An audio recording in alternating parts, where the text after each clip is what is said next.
কোন সন্তান যদি বাবা মার আগে মৃত্যুবরণ করে, বাবা তো সন্তানের লাশের পেছনে পেছনে যেতে পারে, বাবা সন্তানের কবরেও নামতে পারে। বলে কেন, বাবার কলিজায় কি মায়া দয়া নাই? বাবাও চিৎকার করে করে কান্না করবে, কিন্তু বাবাকে আল্লাহ ওই শক্তি সামর্থ্য মনোবল দিয়েছেন, বাবা সন্তানকে দাফন করে শোয়া কান্না করতে করতে উপরে উঠতে পারবেন, ওই শক্তি আল্লাহ বাবা দিয়েছেন। কিন্তু কোন মায়ের জন্য সন্তানের লাশের পেছনে যাওয়া চলবে না, কোন মায়ের জন্য সন্তানের কবরে নামা চলবে না।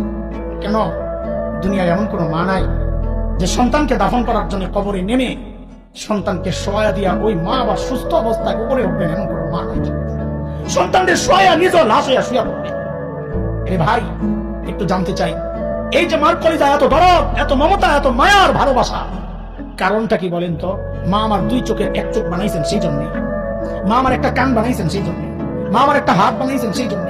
আচ্ছা একবারে বলে ফেলেন না, মা আমার শরীরে কি বানাইছে? কি বানাইছে বলেন, বলেন কি বানাইছে? কিছুই বানান নাই, কিছুই বানান নাই। তারপরেও মার কলিজায় এত দরদ, মা আমার কিচ্ছু বানান নাই, অল্প কয়দিন ভাড়াটিয়ার মতো আমার পেটে জায়গা দিয়েছে, হওয়ার পর লালন পালন করেছেন, কিচ্ছু বানান নাই। তাতেই মার কলিজায় এত দরদ আর মায়া আর মমতার ভালোবাসা, কিচ্ছু বানান নাই। তারপরেও